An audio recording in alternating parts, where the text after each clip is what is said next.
Welcome to episode number 30 of the Marine Layer podcast with TJ Mathewson and Lyle Goldstein. On today's pod, we're joined by Michael Fisher, the founder of Codify Baseball. You can find him on Twitter at Codify Baseball. Does some really interesting things in the Major League Baseball world. Works with a bunch of Major League pitchers, strategizing and stuff. We dive into that, his career, and some other things around the game. Super interesting conversation that you're going to want to keep track of. We have our three Mariners storylines. We'll each pick our favorite minor leaguer of the week down on the farm. We're back with the MLB Wraparound. No voicemails this week, so we go national instead with our storylines. Another Russell Wilson Umpire of the Week. And we close out the show with Speak Your Mind.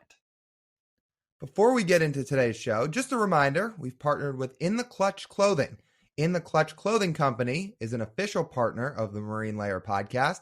In the Clutch is the ultimate fan site for Seattle baseball merchandise, including the Celebration Trident, official MLB PA shirts for J-Rod, Jared Kelenic, Cal Raleigh, and Los Bomberos. Guys, just a heads up, I got my shirt in the mail. Here, I'll kind of sit up here if you're watching on YouTube, which, by the way, is just another reminder to watch us on YouTube. I've got my shirt. It says Straight Kelenic, Jared Kelenic.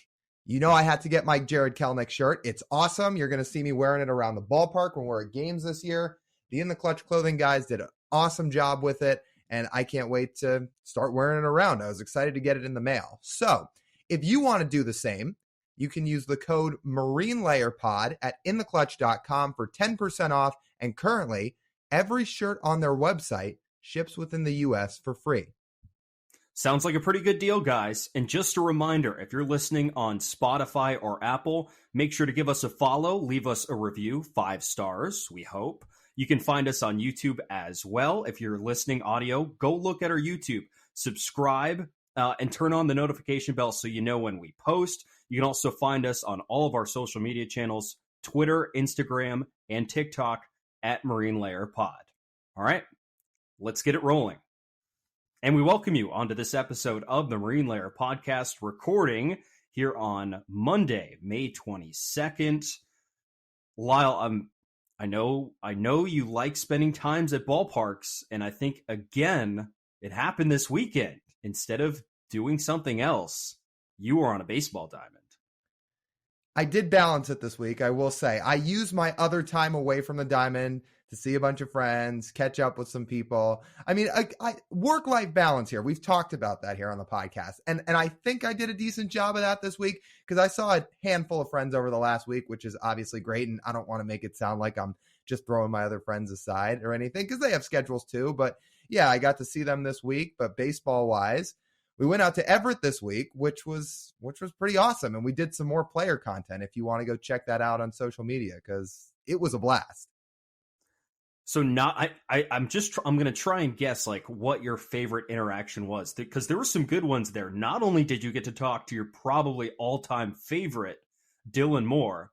So, I mean, you got to talk to Sam Carlson too, very famous internet person, Sam Carlson, also Mariners pitcher, which was pretty cool.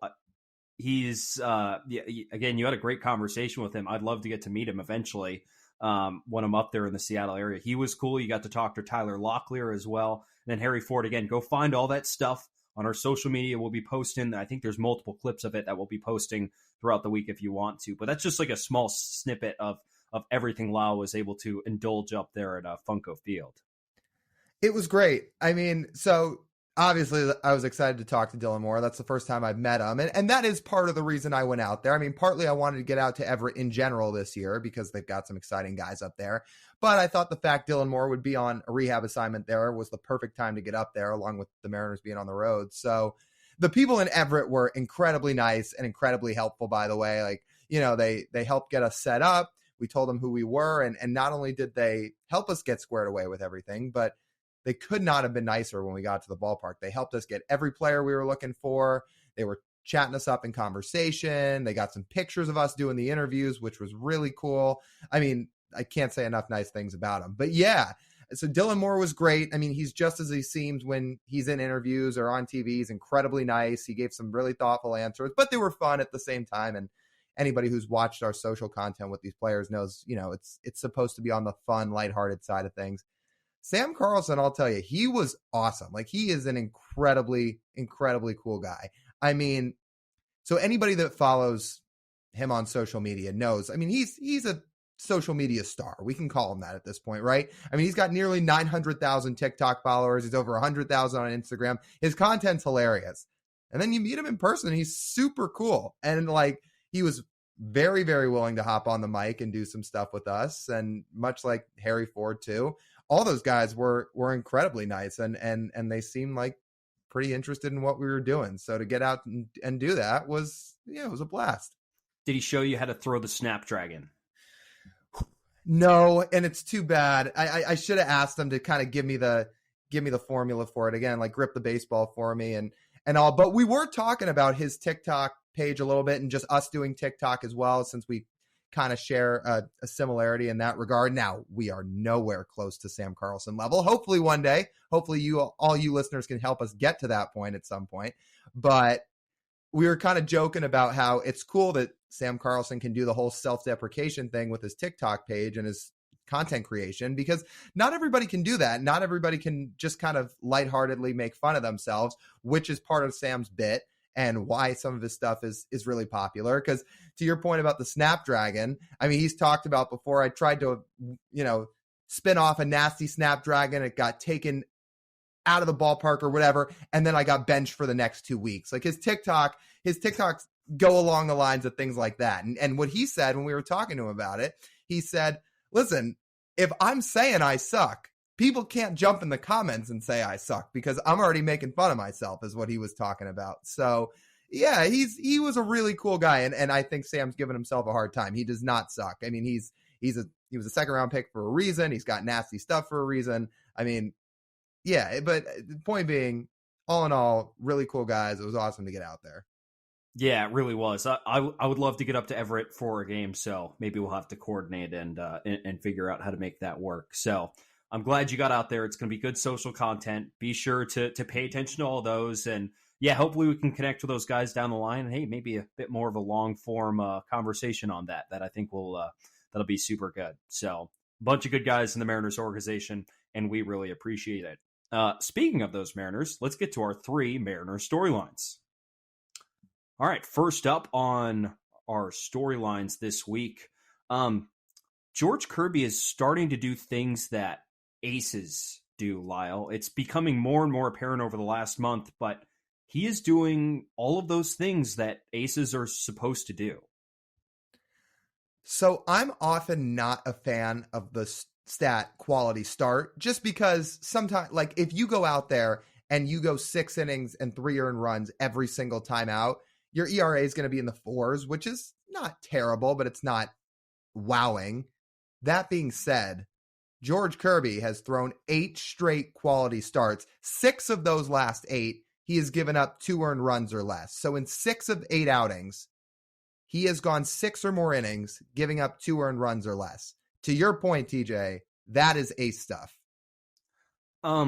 You know what else is ace stuff? He's given up 7 barrels in 9 starts. Think about that. 7 barrels in 9 starts. What's another good stat here? He's gone at least 6 innings in every start since his first one, the one that me and you went to go watch in person against the Angels. Every single one since then, he has gone at least 6 innings. He has more starts of 6 or more innings than Luis Castillo and Marco Gonzalez combined this season. And that still stands after we record on a Monday and Luis just checked off a 6-inning start. Still stands. I would call that pretty good. I would love to go back into the replies of that guy in one of our TikTok comments. It was the second round of fan interviews we did. And you were asking people, oh, who's your favorite Mariner to watch? And somebody was talking about, it was George Kirby. He can't wait to watch him pitch. He thinks it's going to be a big year for him. And that was right before that first Angel start where he only went less than 5. Shohei took him deep. It wasn't his best outing. Somebody leaves us a comment that night and they go, this aged well. And I responded on our account. I said, he has 30 to 31 starts left. Well, I'd love to check in on that fan now and see what he thinks of George Kirby, because he currently ranks top 5 in the American League in F4. and he ranks 7th in the American League in ERA at 2.62. Yeah, this guy's a borderline ace. Yeah, you could say that. Last 5 starts, a 2.02 ERA, 35 2/3. I think he's gone 7 in all but one of those starts where he went 6 2/3, 30 strikeouts, 4 walks. Opponents are slugging 321 against him. Here's more. Last 3 starts against the Braves, the Red Sox, and the Texas Rangers, who rank 4th, 5th, and 2nd in the entire league in WRC+, and he gave up 4 earned runs in 20 2/3, 21 strikeouts, and 2 walks. Those teams scored 3, 1, and 0 runs in those games. Ace. Don't get it twisted. He is absolutely in the Cy Young race right now. Will we sit here and tell you he's the front runner? No, at least not yet. It's probably Sonny Gray at this point. That being said, he is in the race. You rank top 5 in the league in FWAR and top 10 in ERA, rather top 7 in ERA.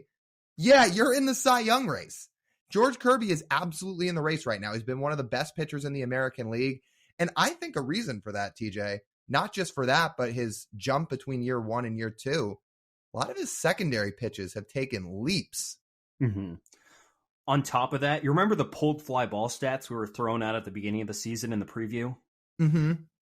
That home run he served up to Travis d'Arnaud this weekend was the first home run he's given up on a pulled fly ball in almost a year. How's it even possible?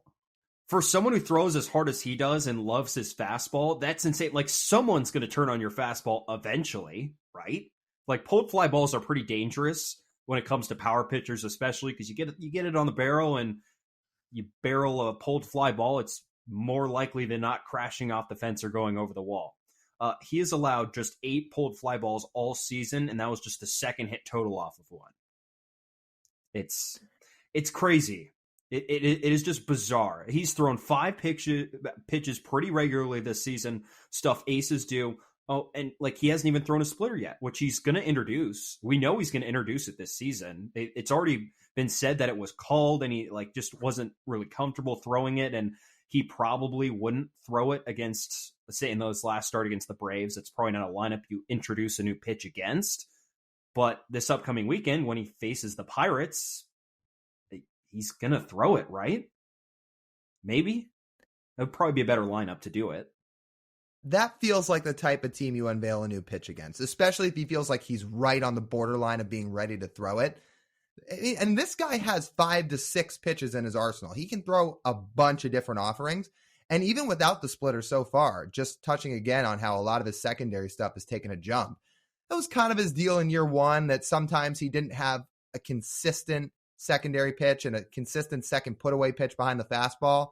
Well, now both his curveball has been awesome. I mean, his curveball has been his best secondary pitch so far. His sinker's been good too, but that curveball, man, has that taken leaps. So it's just given him an entire new level to jump up to. And he's throwing them all for strikes. All of them. You know how hard it is to control 5 pitches? Really difficult. And he's walking 2% of his batters. 2%. Yeah, that ranks in the 99th percentile of all of baseball. We would call that pretty good. Yeah, I would say so. I have one favorite moment from this last weekend. He goes up and in on Ronald Acuna at about 97 miles an hour. Now, Ronald, I love his game. He's a blast to watch. He can be a little fucking dramatic sometimes. He gets brushed back like this, like inside his own shoulder, batting right-handed. Immediately turns out and glares at George Kirby, trying to get eye contact with him in on the mound, really trying to get eye contact on him. And George will not give it to him. He won't. George already walked off the mound and is looking to center field, not giving it to him. The only eye contact he makes for the rest of the at-bat is when George gets on the mound and then blows a fastball by him to strike him out. And then Ronald tries to do it again, and George just goes right to the dugout. It's just like, get the fuck out of here. Listen, I love Ronald Acuna. He's great for the game of baseball. He's a phenomenal baseball player. He's probably the NL MVP right now if the season ended today. to your point, yeah, he's a little bit of a drama queen. He can be a little bit of a drama queen, and this is not his first instance with something like this. We're not sitting here saying Ronald Acuna is some bad guy or anything like that. Of course he's not.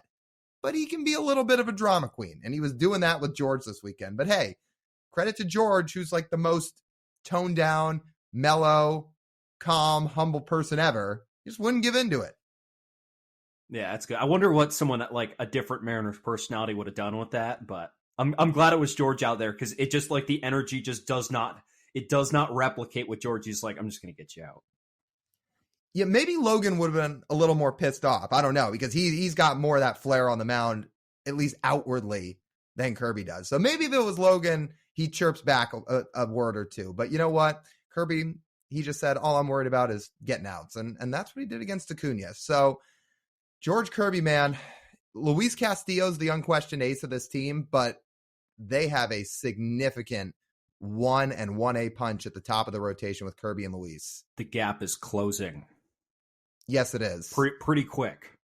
Which is a great thing. And that's no knock against Luis. That's just talking about how unbelievable Kirby's been. And man, are we excited to watch it keep unfolding. Okay, second storyline here. Little bit more on the downside. As good as the rotation has been, we've talked about the offense's struggles a little bit. Something I didn't realize till I saw a stat on Twitter this weekend, TJ. It's been about a calendar year now since Ty France has really been an elite bat. And along with that, it's been about a calendar year that he's gone through some struggles on the power side of things. It's like he's swinging a pool noodle up there. It's really strange. You look at his Savant page, he's 11th percentile in average exit velocity, 28th percentile in hard hit rate, which are both bad, especially for a first baseman. But if you look at his quality of contact, 10% better than average. His expecting batting average is in the 82nd percentile. Those are both quality, which it's kind of strange to see that balance there. But regardless, the what Ty France has put out there in the 2 spot, while he's had his ups, I don't know if his bat is quite the right thing for the 2-hole, I would say. I'm just not thinking that the run production from him overall is quite there to stay in this 2 spot. It's kind of strange to look at, but you're right. It has been almost a year exactly, and he has been a sub replacement level bat since then. I wrote it down. Since he got injured last year, is a 96 WRC plus. Since he came back, 96 across pretty much a full season of play, and from a first baseman, that doesn't cut it. That makes you below league average value. You're probably hovering right around 0 WAR at that point. Here's the stat I saw. Since June 1st of 2022, Ty France is slashing 241, so a 241 average, 303 on base percentage, 384 slugging, that is low, to come out to a 687 OPS. That's entering tonight's game. That was before the Monday win over the A's. He's also grounded into 24 double plays in that time. That's across just shy of 600 plate appearances. So a 687 OPS for your first baseman in the last calendar year. Look, when Ty France is at his best, I love him in the 2 spot. But it's been about a year now since he's really hit with much authority. I know everybody's talked about that 14-game hit streak that he just got off of, but it's just not a lot of power there. It's not crushing the ball. His ISO this year, his isolated power, 107. That's 47 points below his career average. And it's been like that for about a year. First basemen are not supposed to have an ISO of 107. I mean, you're supposed to get legitimate power production from that position. And Ty is like, he's not doing it because what you offset at 107 ISO with, you hit 330 and you strike out 12% of the time, which he's still not striking out, which is nice, which this lineup desperately needs. But you cannot have your first baseman have a lack of slugging. I think the culprit here overall is breaking balls. He has a 229 weighted on base average, again, which essentially like accumulates average on base and slugging into one number. It weights a walk, single, double, triple, home run, all differently, right? 229 overall, which is well below the league average of about 320 in that mark. He's slugging 217 against breaking balls. He is batting 167 against breaking balls. Last year, by comparison, 372 weighted on base average against breaking balls. He slugged 515 and he hit 297 against breaking balls. That's a culprit right there. Pretty big one. You have to hit breaking balls. You're going to crush the fastball. That's great. And you should. But if you can only hit one pitch, obviously you're going to start to see a healthy dosage of spin. And if Ty's struggling against breaking balls, and we know that, if we're just two guys sitting here with mics talking about it, you better believe every opposing team knows that. So that's how they're going to attack him a lot of the time. Look, Ty France is never going to have Pete Alonso power. He's just not that type of guy. He's not going to hit 40 home runs a year. He can certainly hit 20, 22. He can hit with some real thump in the lineup. In fact, when Ty France was at his peak, the comparison people were giving him was Baby Edgar. I heard that comp for Ty France numerous times. People called him Baby Edgar Martinez between his plate approach, his bat to ball skills, his ability to put the ball in the gap for doubles, and his sneaky power, where he can hit 20 to 25 home runs a year. Maybe 25 is the max. But it's just not coming out over the last calendar year, and we haven't seen enough of it for sure in 2023. I mean, the guy's only got a couple of home runs. One other concerning stat, which is not good. He has increased his infield pop-up rate to 9.2%. It was 5.4% last year and 5.5% in 2021. Those are outs nearly 100% of the time, and he's doing it 4% more now. So that's just that's taking every potential good quality batted ball and throwing it out right there. This Mariners lineup is supposed to be built on power, and it has to be if they're going to thrive. Here on Monday, this win against the A's, all the bats look great. I mean, hey, Ty France had 2 hits. Now, they were both singles, but he had 2 hits. So these guys are going to have to hit with authority if the offense really wants to get going. And a lot of that will have to be from Ty France. Maybe he turns it around here as the summer months start to get closer and closer, but you said it. Your first baseman can't be OPSing below 700. And I don't think you can have someone not hitting for this much power batting second. I just don't think you can do it. I don't think the run production is there. Especially if JP is going to hit leadoff, which we've talked about on this show. We are okay with. He's doing a phenomenal job of it since he's been put there. But if you're going to essentially have 2 slap hitters in the 1 and 2 spots, that's not going to drive in a lot of runs. No. And those are the 2 spots in your lineup that are going to hit the most. Right, and you want the most run production. Odds are Julio heats up.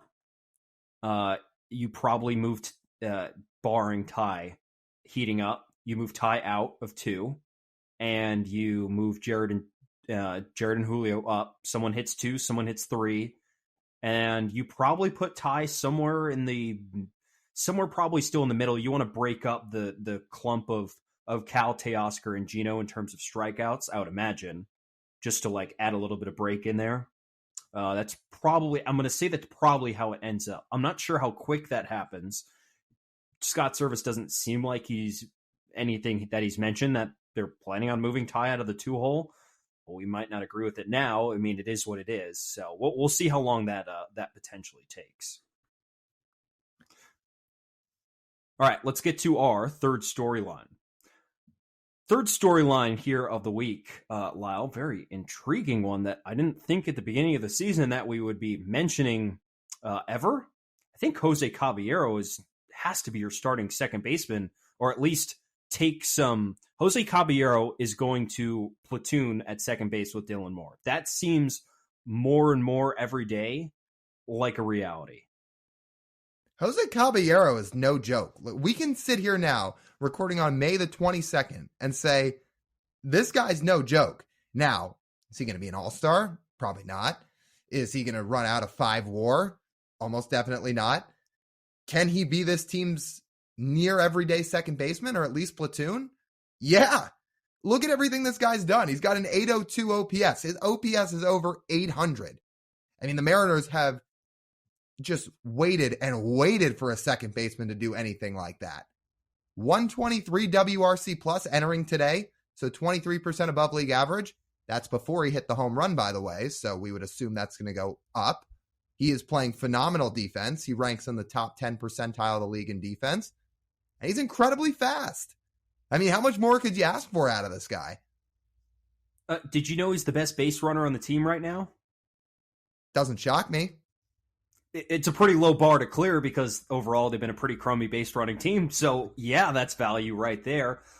More impressively, I mean, overall for the season, he's walking 12% of the time. There was a clip there where he was striking out above 30% of the time, but he's brought that K rate down to 23% for the season. If you just look at the month of May, 178 WRC plus. He's walking 14% of the time and striking out less than 20. Small sample, but as a second baseman, what was the last second base month that did that for the Mariners? Tim Beckham?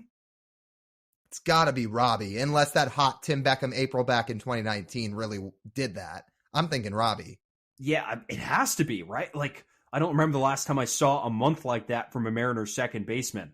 The competition around him is not great, but there hasn't been much he's done wrong necessarily at the plate. He hasn't been afraid to stand there in the box and Martin Maldonado gets in his face and starts chirping at him, tells him to get ready and start to hit. And he's like, fuck off.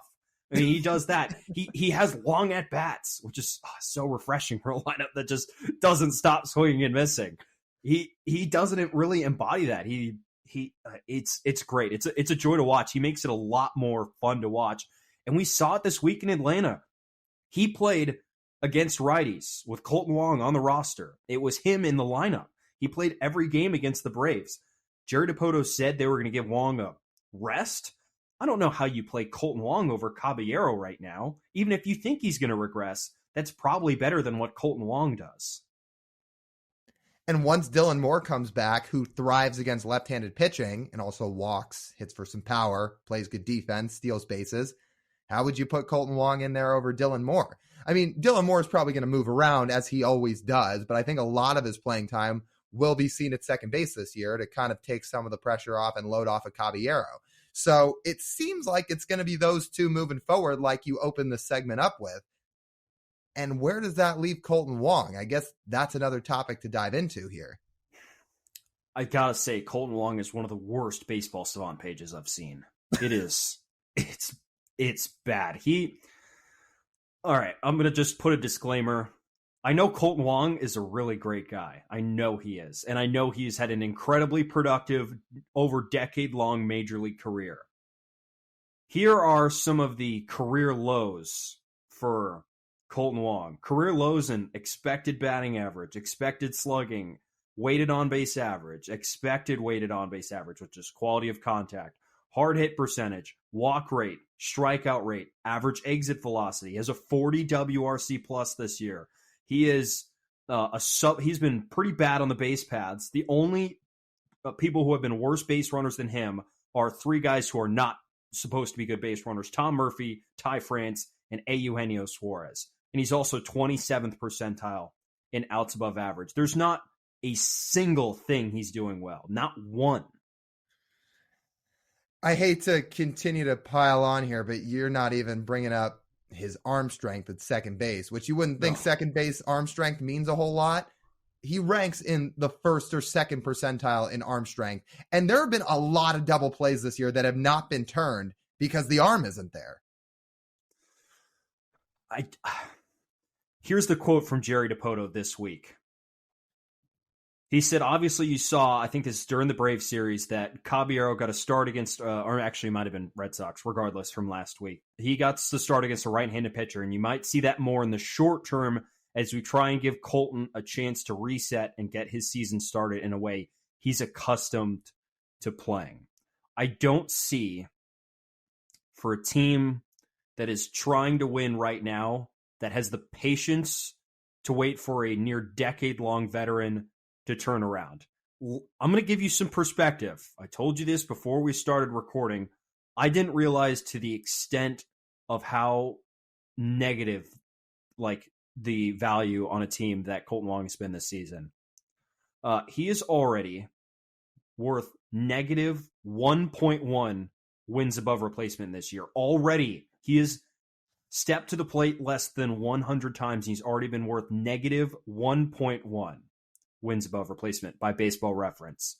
For reference, the person who I claimed was one of the worst baseball players I've ever watched in my life, Abraham Toro, was worth negative 0.7 wins above replacement last year in 350 plate appearances. Kolten Wong is nearly half a win worse in a third of the plate appearances. That is how bad it's been. And I don't see a path forward for him this year. It's just that bad. The Mariners didn't lose much either way in that trade, considering to get Kolten Wong, they gave up Jesse Winker, who I don't think anybody really wanted to keep around, and then your favorite guy, as you just brought up, Abe Toro, were the two guys traded to Milwaukee to get Wong. So it's not like they're going to be feeling this trade forever. I mean, Wong hits free agency this winter. He's only got, a few more months left on this contract. But where that leaves him the rest of the year, he may just be the last guy on the bench. I don't know how you stop playing Jose Caballero at this point. And obviously you're going to get Dylan Moore in at least a few times a week once he gets healthy. That feels like that leaves Kolten Wong with just a bench spot. Maybe he'll get a game here and there. Maybe he gets it off the bench here and there. I don't know how he wins this job back unless he does something remarkable. Here's the way I think, here's my prediction. We could probably check in on this next week when Dylan Moore gets activated. I think all three of them stay on the roster and Dylan Moore slides in as an outfielder instead. And maybe, does Haggerty have any options left? No, he feels like the odd man out right now when Demo gets back. Yeah, I think more odds are they're all three of them stay on the roster. I don't see them cutting ties with him. It seems a little early for that. But I cannot see in any world how he's playing over Dylan Moore or Caballero at second base. I don't see it. Not if you say you're trying to put your best lineup out there. Let's check back in on this when Demo gets activated, because I'm with you. I don't think they move on from him. I think he's going to stay on the roster pretty much all year, if not all year, period. And what his role looks like, it's TBD. Again, he may be a bench bat. He may only play once a week. But listen, the glass half full part of that is if Caballero's this good, it's a blessing in disguise. And Caballero's a rookie. Like, could you imagine if they actually have found their second baseman moving forward in Caballero when they didn't even really mean to? Ooh, we'll pump the brakes on that a little bit. I said, future. I said, what if? I didn't say yes, it happened. I said, what if? Okay. I'm just saying. Okay. We're running on a small sample too, like small sample for Kolten. It's small sample for Jose, but if he wants to be great just this year, that's fine too. Mm-hmm. So that it makes the Mariners' plans, I guess, this year a little more clear, thankfully. Because if Caballero was, I don't know, having a WRC plus of 80 at second base, which for him as a rookie wouldn't be out of this realm, you'd be kind of shit out of luck, and you might still have to play Kolten Wong and just hope he turns it around like he did last year. I don't know. They as we're recording this, they have a week against the A's and the Pirates. Will Kolten Wong probably see some at-bats against the A's? Probably. Yeah. Will we see some at-bats against the Pirates? Probably. I mean, in terms of what Jerry said, resetting and starting the way he wants to. This might be it, right? For getting his confidence back. And there's a little spurt there. It looked like he was, kind of back a little bit. But then I think he hurt his wrist. And then it's right back to pre-injury production. So we don't know how bad he's hurt. They haven't mentioned anything like that, but that'll be something to monitor as we go along with the second base situation. Didn't really talk about second base with Michael Fisher, the founder of Codify Baseball, but I've been following him on Twitter for quite a while now. He is a very interesting story. He works directly with a handful of major league pitchers, helping them with game strategy, pitch selection, like where to throw it, all these types of stuff. You can go, there's a great article on Pitcher List if you want to go read up a little bit on his background before you listen to this interview with him. We do go into a little bit of his background, but if you want to have some words in front of your face as well. There's some background out there on the internet as well. Very, he's a very smart guy, very numbers-oriented guy as well. Again, very popular on Twitter as well. Really enjoyed our conversation with him. Yeah, and I love talking about pitchers. He was great. I mean, he is so knowledgeable about not just the game, but pitchers. And he's got such an interesting background. And you'll hear us kind of dive into what he's all about, because this is modern day baseball. He was a believer in analytics way before it was cool, way before Moneyball. And he talks about that in the interview with us. And he kind of dives into why it's valuable, how it's helped pitchers, how he kind of views it. I mean, just everything we talked about with him. Awesome conversation. Just like you, I followed him on Twitter for a while. He does some phenomenal content. So we were really excited to get him on. And now we're going to let you hear a little bit about it. So with that, let's get to our interview with the founder of Codify Baseball, Michael Fisher. Okay, we welcome on Michael Fisher of Codify Baseball. He founded Codify back in 2003. You can find him and much of his work on Twitter at Codify Baseball. Michael, we appreciate you taking some time to join us here today.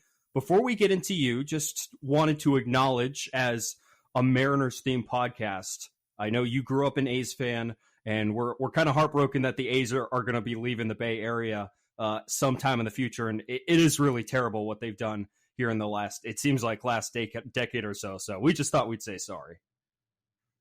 Yeah, I actually went to games when I was a kid as a season ticket holder. I mean, people talk about bleeding green and gold, and then you ask them to name 3 players and they can't do it. I really did.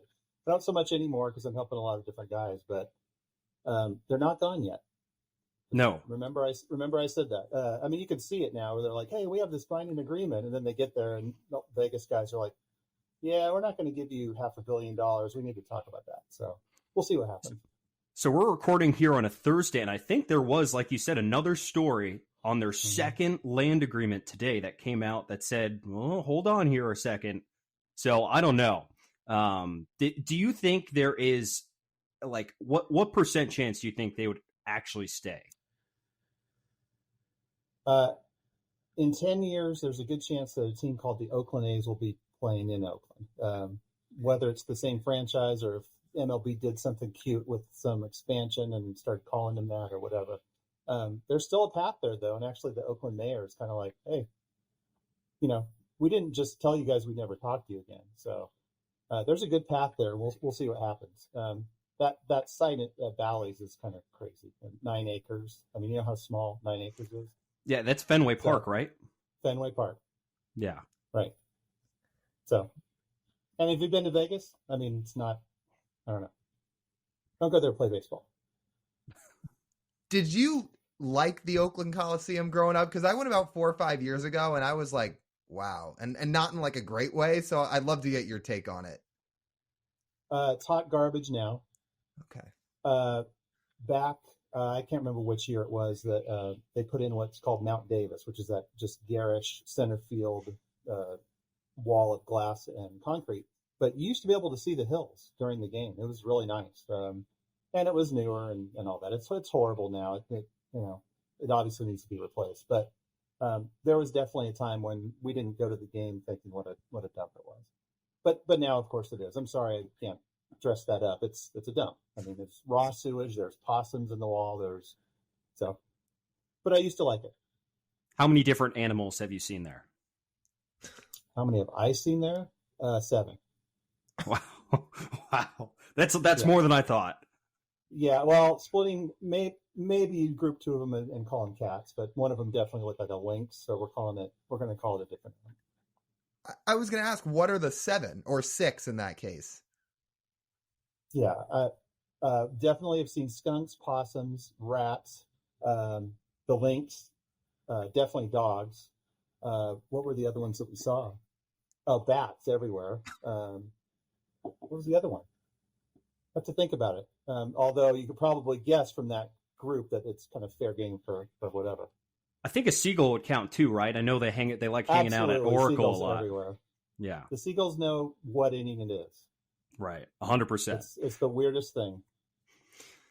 So, Michael, let's get a little bit into Codify Baseball, a company you started in 2003 that wasn't actually supposed to be a baseball company at the start. I believe, in quote, a company that provides analytics consulting services, which, if you think about it, is actually very much true now more than ever. It's just more focused on baseball. So just for those who don't know who you are, could you show a little bit of background about how you started and how you got to, I guess, doing exactly what you do now? Right. Even though I'm a lifelong baseball fan, it wasn't very easy to pay the bills doing baseball back then. And so my line of work is more in business administration, analytics, financial services, that kind of thing. So Codify started when I got tired of working traditional jobs and wanted to start my own business. It was not with anything baseball related in mind. And for, at least 12 years after that, it was just straight boring, loan money to people and collect money and decide what rates you're going to charge, just boring stuff. But I was good at it, and it's, I love numbers, and, obviously it kept the lights on, and I could see my kids and I could spend time with my wife. So that's how Codify started.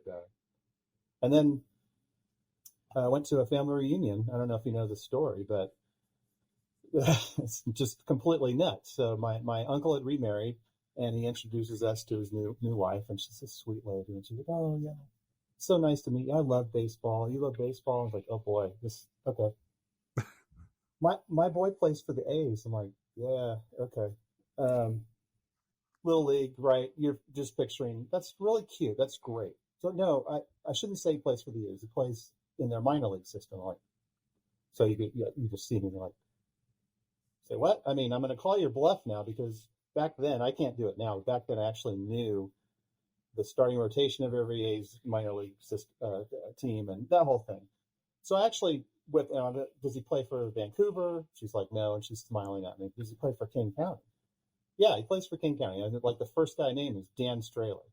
She's like, yeah, that's my boy.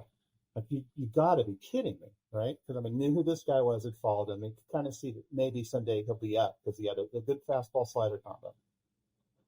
Okay, fine. This is like 2010. Okay, I mean, it took I went to a Ports game and met him. I went to a River Cats game and met him, talked to him a little bit. Didn't do anything to help the guy. Nothing. I don't know if you know, back then it's not like there wasn't data flowing.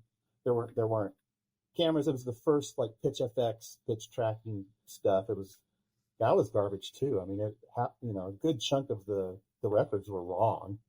And so how do you clean this up? And there was no inkling of doing that for a living. Anyway, 2015, it's spring training, and he's been DFA. I think it was actually it was 2016, early 2016. He got DFA twice in a week. And he just called me and he said, I know you love this stuff. You're good with numbers. And can you just look at these numbers that the team has given me and give me some advice? Because all they keep telling me to do is throw faster. So he had been through the Cubs and the Astros, and they were just like, dude, if you can't throw 93, we don't have a spot for you. So you guys know baseball, if you're going to throw a baseball as fast as you can, where's your arm? Just kind of think about where that is. And his arm was kind of out to the side of it. So he had a lot of run to his fastball. And it was going right into baseball bats. So I had to try to convince him to okay, I'm looking at some of this data, and it kind of looks like when you don't do that as much, you get more rise on your fastball, you get less run on it, you're getting more swings and misses, you get, most importantly, a ton of flyouts. And if you go all in on this thing and just, don't hurt yourself doing it, because he's been throwing like this for years, probably stick around, at least give it a try. And sure enough, if you go back and look, he made a lot of extra money getting a lot of guys to fly out to Billy Hamilton or whoever else was standing out there in center field. The numbers aren't blow you away numbers with velocity to 91, 92. But it worked. And of course, you also know from being around baseball that how, if something's working, how everybody comes out of the bushes wondering how they can get something themselves. So Tommy Malone, who's still hanging around, was, I think, number 2 by like a day. It's like Trinan, Sean Doolittle, kind of that motley crew of A's guys. And after I helped all them, I mean, Trinan had an all-star year, Doolittle had an all-star year. Tommy hung around. You've seen him pitch, right? Mm-hmm. Yeah, we could see him start pitching this year. Yeah. Yeah, it's insane. It's insane. But then I realized how different. I mean, I've been around baseball a long time, but even back then, like, God, these guys are all different. Like, how do they think? Not just how do they throw it, how do they think? So right about then, it started to get kind of weird. Like, okay, now there's 10 guys that want me to help them. And I'm trying to do this banking thing. And, I have contracts with those guys that I have to fulfill and all that stuff. So for 2 years or so, it was trying to juggle both of those things. And then finally in like 2019, somebody gave me some great advice. They said, if the future you showed up, and was giving you advice, like, what would they tell you? It was very clear to me. Like, they would tell me, you got to try this. You got to go in on this. This is what you love. So that's what happened. I let my contracts run out on banking and just jumped all the way in on the baseball side. And I mean, so far so good. It's not that simple because all the teams don't really necessarily love that somebody's giving their guys advice from wherever the hell I am. So that's tough. That's a long answer to your question, but that's how it came. And then today it's just, surviving, adding guys as I can. Guys get hurt all the time. Guys get cancer, like Liam Hendricks. It's just this wild thing. And every day it's just waking up and trying to figure out who's on board for that day.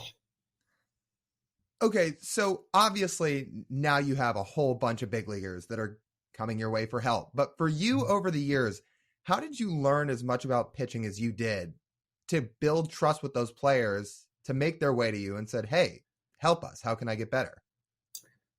Well, I didn't play past the high school level. I coached high school baseball.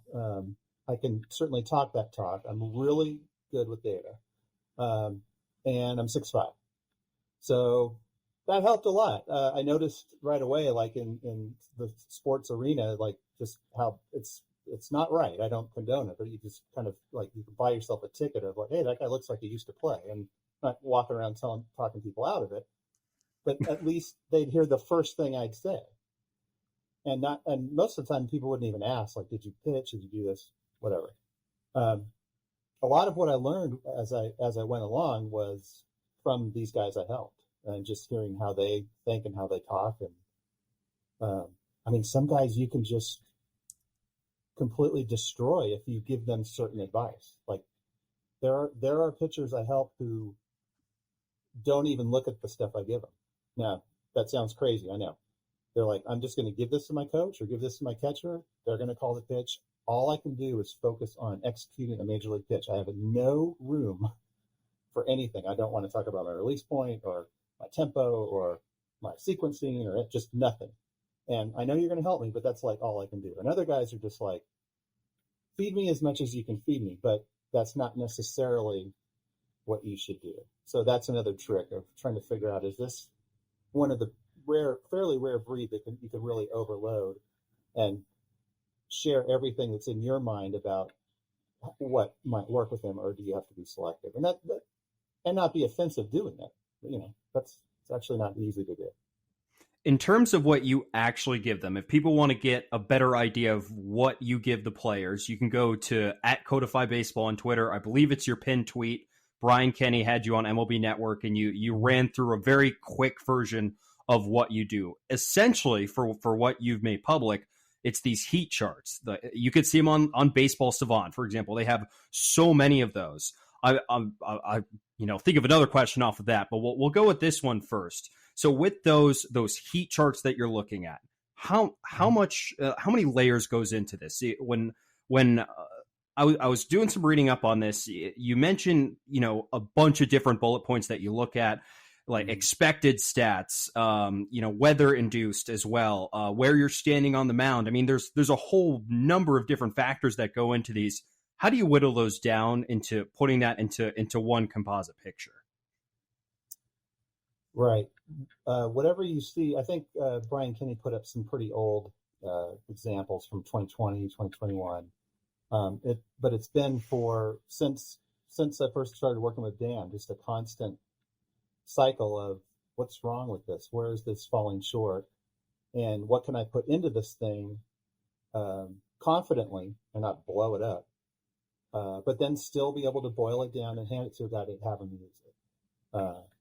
That didn't even touch umpires or weather or, a lot of the things that are in there now. The very first maps were also hot garbage. They were, I think Fangraphs still has it. They have a runs above average per 100 pitches, something like that. And Dan Straley had seen that and he's like, that's hot. I want that. And then like, okay, so kind of try to replicate it. Then I'm like, well, do you know what goes into runs above average? And do we want to talk about maybe something custom of what you're trying to do? That, how much is a whiff worth? How much is it called strike worth? Does it matter what the count is?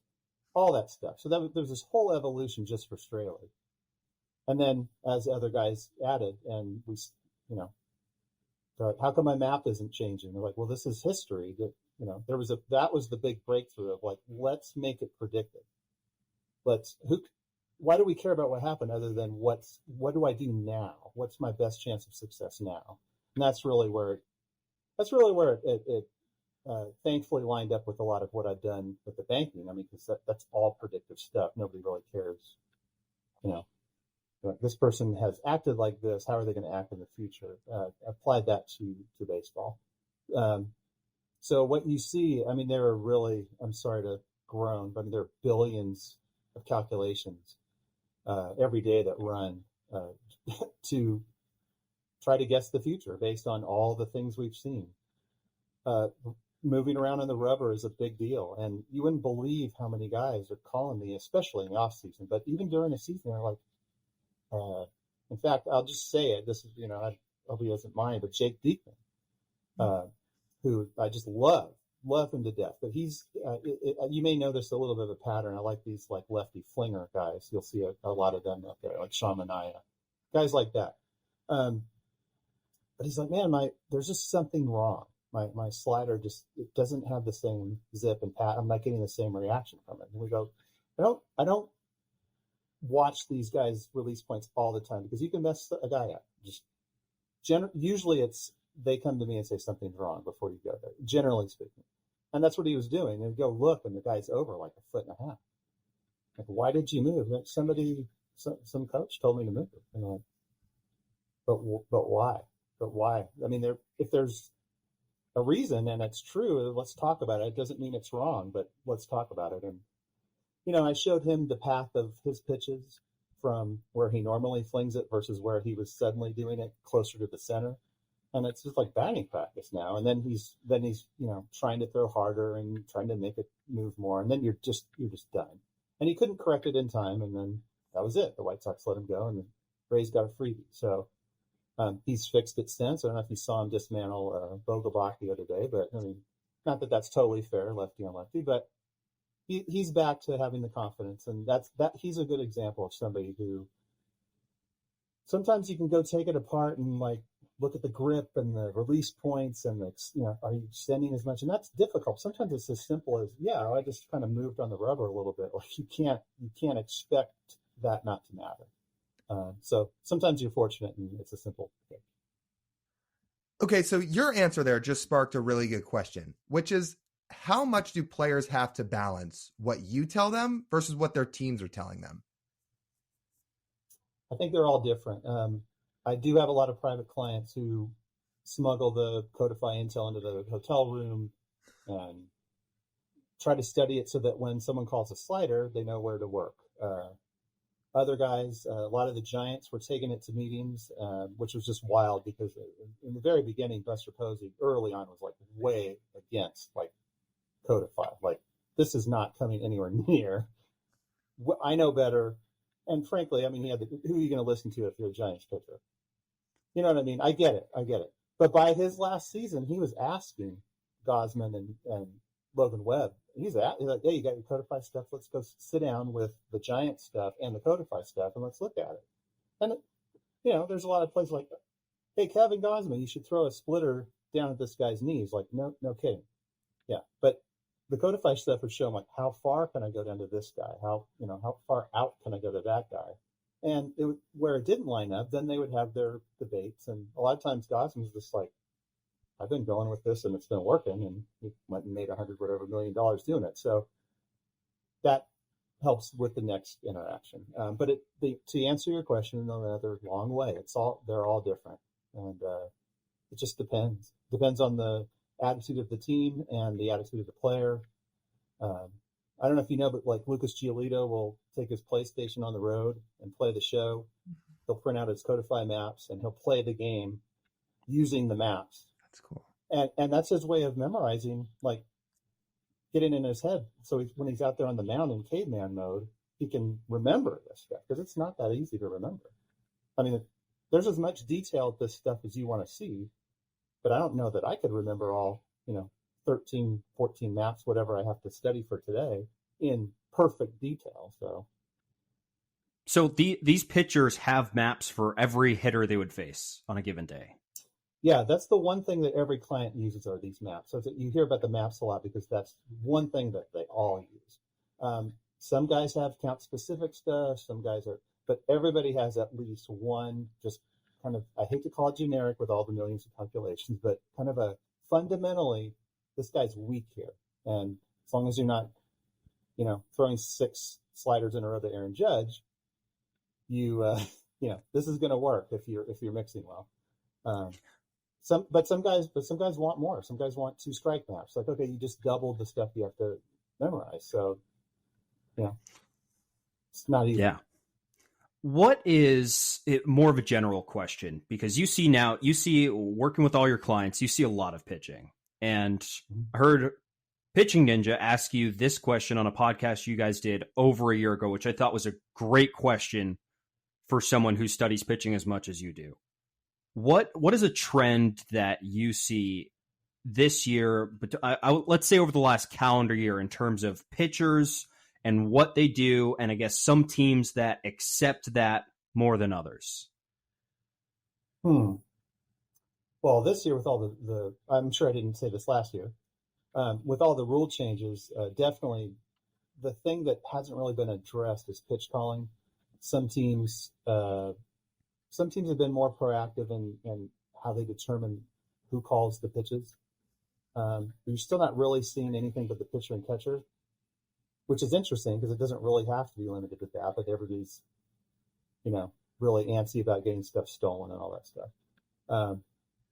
But a lot of pitchers have just been like, hey, I used to have time. I have 5 pitches. You're my catcher. Okay. And last year, I could sit there like this until you call a pitch I want to throw, right? Who's going to stop me? Nobody's going to stop me. And now you've gotten to the 5th pitch, if it took you that long, and I'm going to throw the pitch that I want to throw. This is the pitch I wanted you to call. This is the pitch I'm going to throw. That's not happening now. In a lot of cases, if you have 5 pitches and you didn't have the little pitch comm on your wrist and call the pitch yourself, what happened? You don't have time to shake 4 times. So you're like, well, I'm either all in with this catcher or I'm throwing a pitch without conviction. I still think that there's a lot left for pitchers to harvest there. Some of my guys are just like, I'm just going to study my brains out and then let my catcher control the mix. And I mean, you almost have to fool yourself into thinking that's the best thing you can do because, again, conviction gets you through a lot of things. So as far as the trend goes, it's funny that the teams, the way teams have approached this new dynamic has varied quite a bit.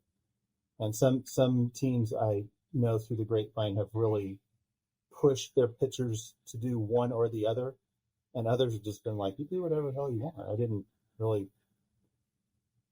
push you before. Why would I push you now? It's just fascinating that you guys spend billions of dollars on these players and you've seen the binders of stuff and just every stat you want, they have somewhere. But what happens? So they don't really mold what's happening at the pitch level. They kind of leave that up to the pitcher and catcher so much, which is fascinating.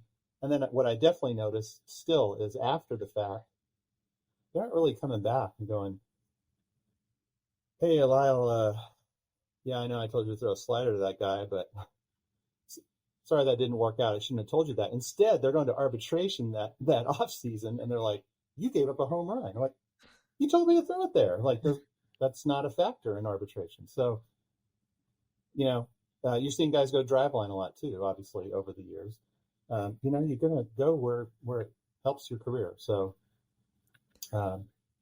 that's a big trend, is how much teams are embracing that. And I have to admit, I thought I'd have fewer guys that are private Codify guys now, but I still do. I still have guys going, "Hey, can we keep this hush hush?" I'm like, "You've been playing in the big leagues for 8 years. What do you think's gonna happen? I mean, what's the deal?" But okay.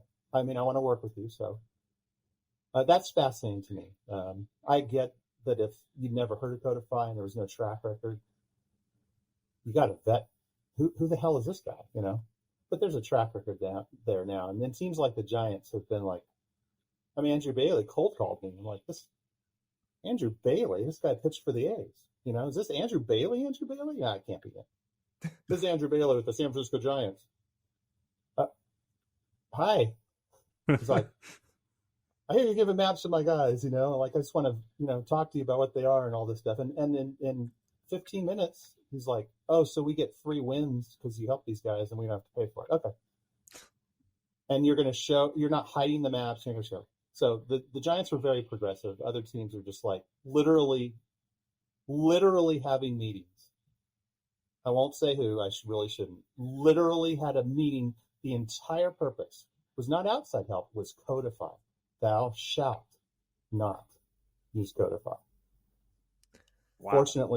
Fortunately, there were two people, two really good clients in the group that stood up and started just reciting their stats from the previous year. And they're like, "What the hell are you doing?" You're like, "These are our stats from last year. If you can help us more, if you can completely replace what Codify does for us, we'll be happy to do it. But why on earth would we not want to continue to use them?" So anyway, there's a lot. The game is constantly changing.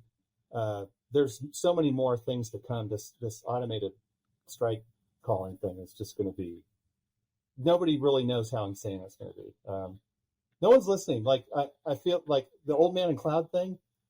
The only time I ever feel like it is when I talk about the thing they haven't addressed of how the strike zones.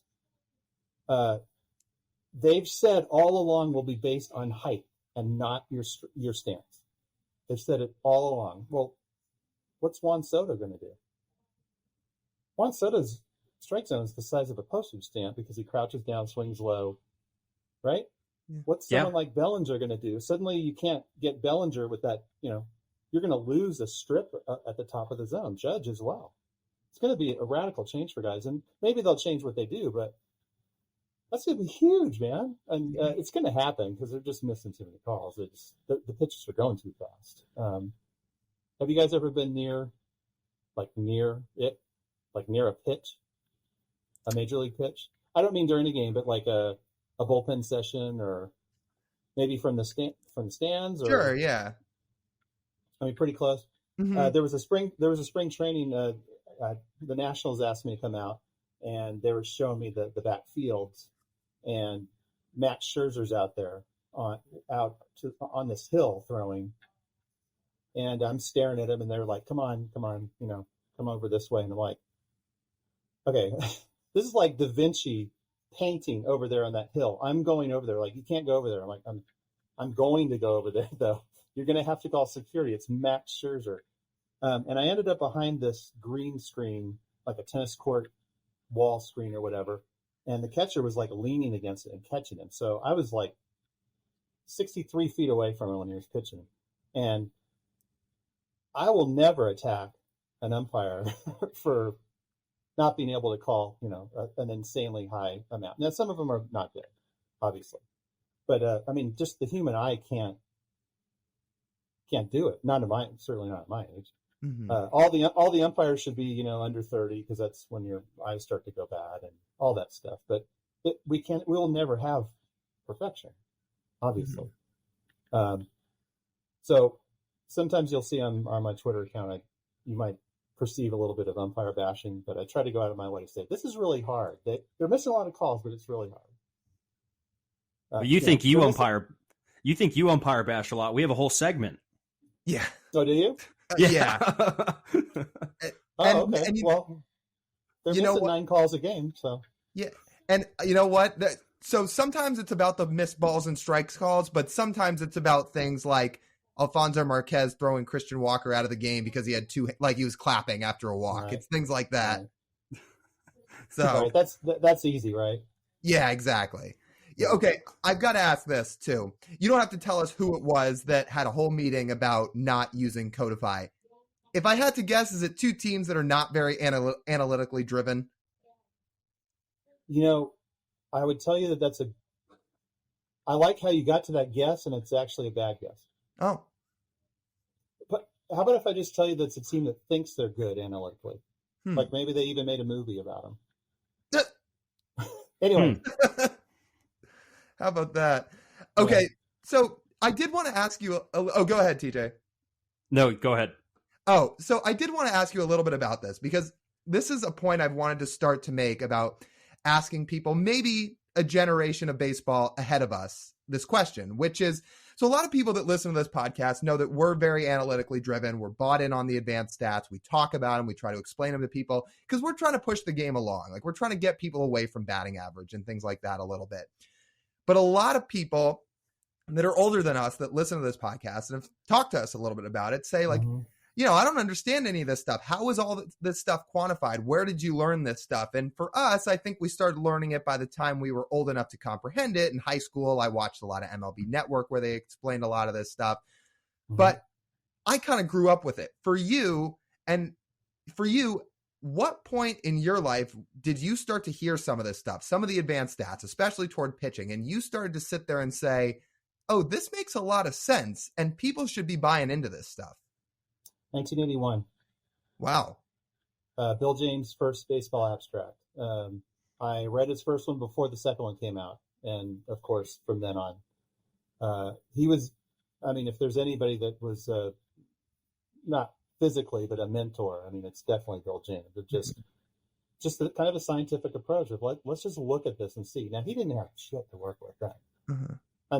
You're pulling up open the baseball encyclopedia, which you may not even know what that was, but it's this massive. In fact, I have one behind me.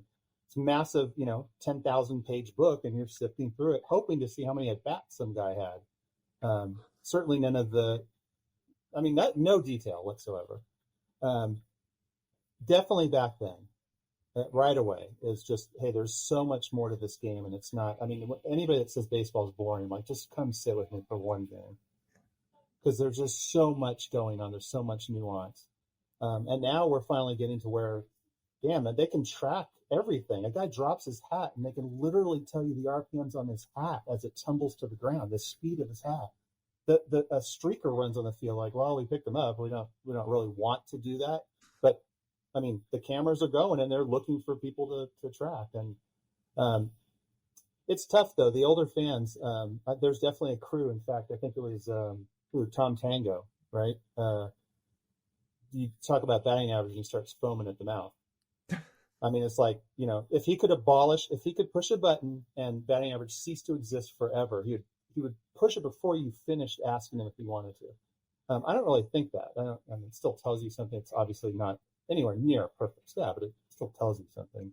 And I think it's kind of a ticket into, I think, to your point of like, there's an older fan who, you know what batting average is, right? Okay, well, let's step into slugging percentage. Let's step into on-base percentage. Hey, we found out if we add these things together, it means something. And, you can have your WRC plus or whatever, but it's like, that correlates with OPS so tightly. What is it really necessary? A lot of people think it is. I'm like, hey, it depends on your audience. I don't think you buy enough with a general fan to keep splitting it up. And then you ask Blake Snell on a national broadcast what the hell WRC plus is, and he's like, Who knows? I don't know what the hell it is. I'm just trying to dig guys out. So it's too bad because I think everybody has a taste for how much detail they want to go into in a baseball game. And what's really cool is now there's as much as you want. We haven't even seen anything yet. You see the post today about the stuff they're going to add with base running, and they've added catcher framing and catcher pop time, just all the stuff that you knew mattered that you couldn't quantify before. It's great for us.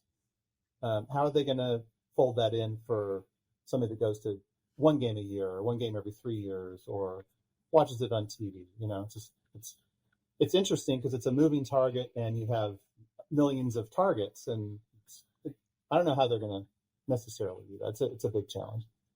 Last question from me, Michael. You mentioned to us before we started this interview how much of a fan you were of watching Bryce Miller, and we've really enjoyed watching his 3 starts. As we're recording, he will have started a 4th time by the time this episode comes out.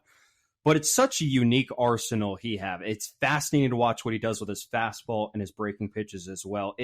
He really is. There's not that many pitchers I would say directly like him. That people, the comp, a light comp of Spencer Strider, which is pretty lofty, of the 2 profiles was thrown to him, which I think is great and which makes people much more optimistic. But when you watch him, I mean, what really stands out from just analyzing his game and what he does to manipulate the baseball? Yeah, I mean, I think fetish is not really a word I like to use in general circles, especially baseball. But if I have a baseball fetish, one of them is definitely low drop on your fastball, including gravity. Some people look at how much am I influencing it to rise, but let's just look at it. Let's keep it real. I mean, the ball is leaving the guy's hand and it's dropping. That's the number we look at more often. And in his very first start, I mean, I have it up because I've heard, I've seen what he's done in the minors. I have no reason to think he's not going to keep doing it, but boom, 8 inches, boom, 7 inches, 9 inches, 6 inches. Like, oh my God, that's elite. And it's to the point where a batter can know, and they do, if you don't know Bryce Miller is going to throw you 50 or 60 fastballs today, you're not doing any homework whatsoever. They know they're coming. That it's so good. It's so hard to wire your brain to do what you need to do to hit that baseball that you can't hit that baseball. And you can see, you see what's happening. I mean, they're going to hit it sometimes. They hit Strider sometimes. It's not really a bad comp. It sounds crazy because Strider's amazing, but oh my God, his fastball is just insane, and that just buys you a ticket everywhere because what do you have to do as a hitter to hit that? If he threw 100% fastballs, you have your hands full, but he's not going to. So now what? I mean, you have to devote so much of your energy to doing what you have to do to hit that fastball. What are you going to do when he doesn't throw you a fastball? And now you're screwed because you just can't do it. And that's what you're seeing when you add up the numbers when he's done. And you're like, damn, that was really dominant. This is not lucky. I'm not saying he's going to have exactly that average stat line forever, but if he's healthy, man, he's going to be good. He's going to be really good. And if there's anything, it's the fastball. It's funny. TJ knows this story, but just a little quick thing here. Both of us spent a couple years broadcasting games in the Cape Cod League when we were in college. And the first opposing arm I ever saw was some Clemson righty named Spencer Strider. And he went 3 2/3 innings, gave up 2 or 3 runs. And I thought basically nothing of him. Then a few years later, and he has this sensational rookie year for the Braves. I'm like, oh, that's Spencer Strider? The guy I saw pitch in the Cape League? I was like, what a drastic change in 4 years. I mean, it was just a crazy whirlwind. And obviously he was so much different back then, but I always think it's crazy to see that come full circle. But just a little quick tidbit was that. No, it's talked about a lot and it's sexy now, but I think we still sell it short. How much that even just that extra inch or two of drop minimization, call it rise, matters. When Liam Hendricks called me from Japan when he wanted to start, and he was looking for confidence, but he was also like, how do I retool what I'm doing? Because I'm chucking the ball and cussing like the Tasmanian devil, and sometimes it works and sometimes it doesn't. And we looked at that, and I think he could how elite his fastball is. It's not just the speed, but 10 inch average drop.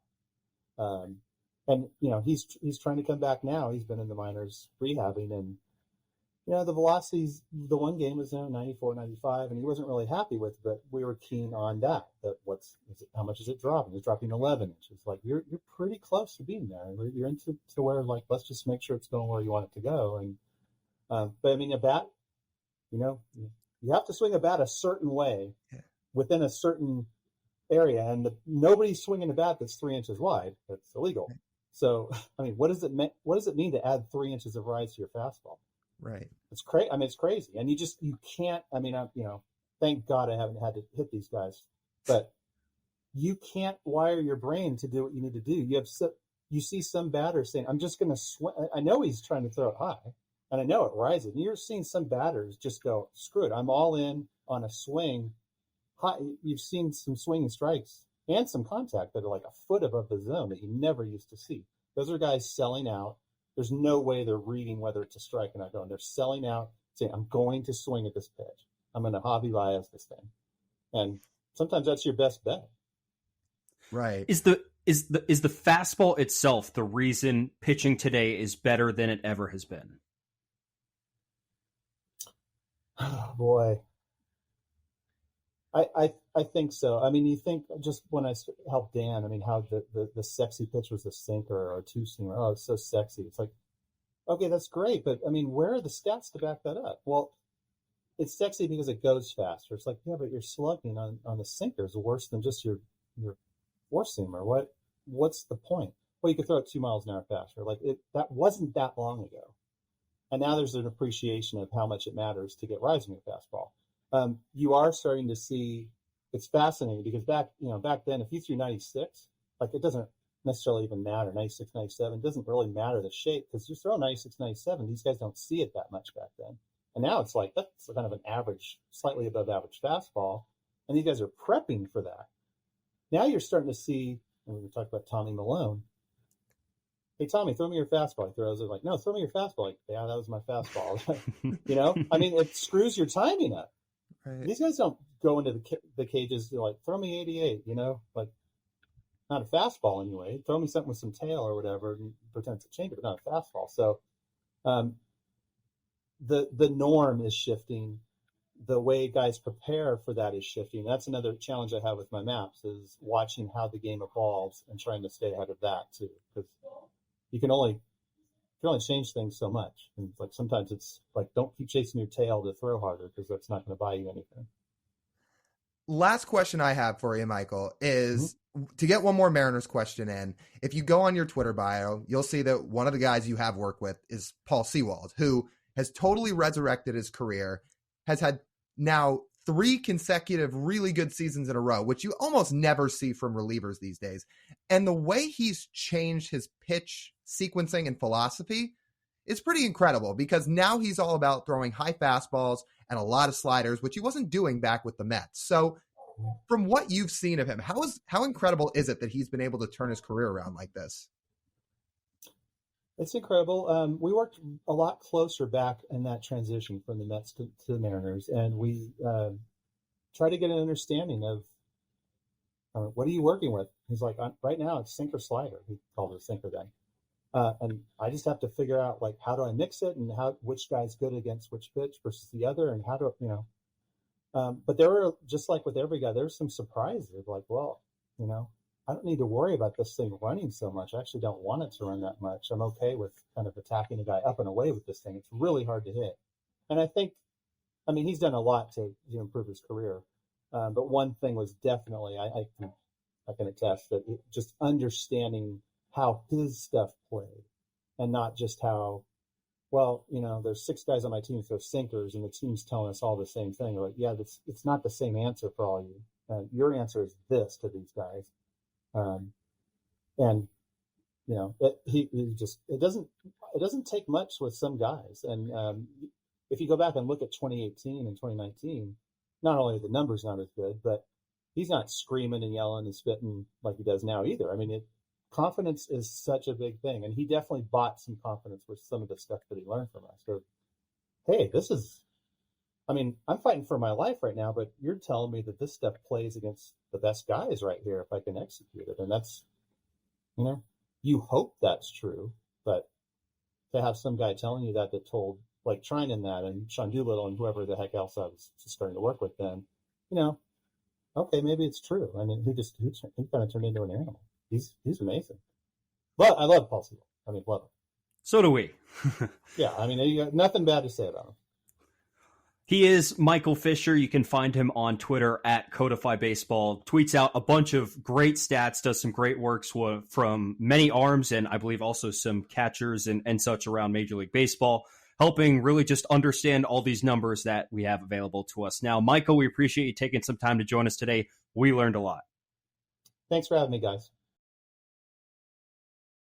Great interview with Michael Fisher of Codify. We appreciate all of his time, and like we said, we certainly learned a lot. All right, TJ, let's head down on the farm. So, who are you looking at this week? It's going to be a first. We continue to do first. I'm going to highlight Robbie Tenerowitz. He's got an interesting last name. Me, as the noted, as you would know, Lyle, a pronunciation savant, I would say. So I'm kind of proud of myself that I managed to nail that one. But he's not a top 30 prospect. They got him from the Reds last season. Former 27th round pick by Tampa Bay in the 2016 draft out of Cal. An infielder. He is lighting up AA this year. 302, 426, 547. Been remarkably consistent. 8 home runs, 34 RBIs in his 7th minor league season. Hey, there's still a chance at the big leagues for him. And what did you say he's called? The Bird?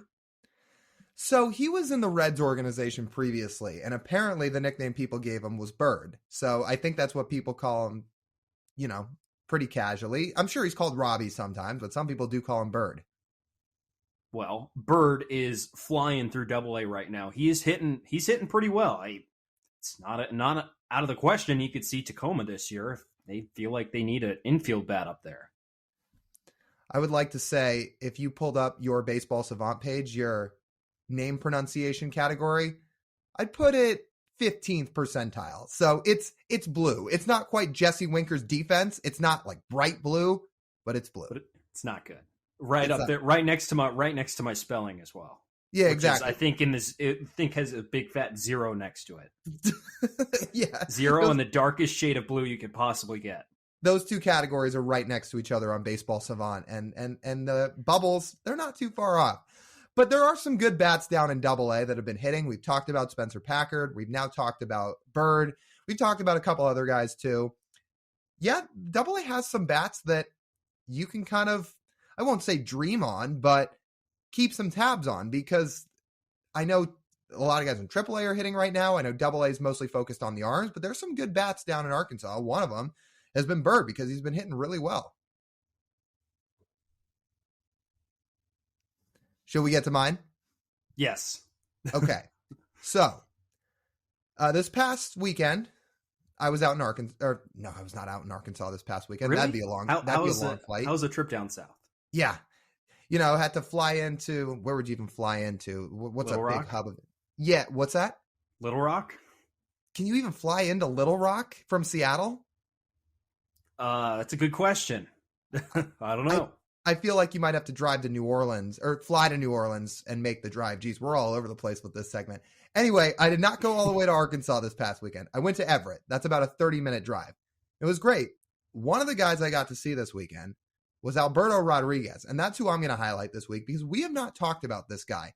But he is a guy that, yeah, keep an eye out for him, because this past week he was 7 for 27. I know that doesn't come out to a high batting average, but he had 4 extra base hits, along with hitting about 260 for the week. He had 2 doubles, 1 triple, and 1 home run. The home run I saw live, and it was absolutely demolished out to right center. This guy, in case you haven't been paying attention, for the year, he is hitting just under 300. His OPS is .01 shy of 900, so it's at 899. He is WRC plussing 139 with the Aqua Sox, so he's been 39% above league average as a hitter. And he's been killing it.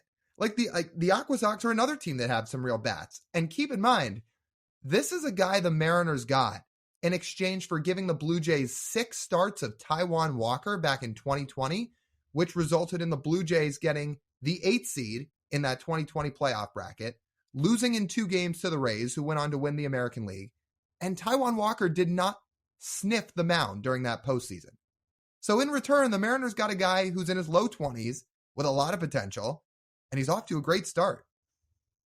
Yeah, he wasn't the Rodriguez we were highlighting the past couple of years in the minor league system, but there's definitely, again, tools there, and again, you didn't really lose anything to gain him, so that's kind of one of those wild cards you focus on. And hey, I know he's already been on the 40-man roster, hasn't he? Yeah, he has. So there is reason to protect. So it makes sense why the Mariners would do that. I'm trying to remember the dimensions of Funko Field.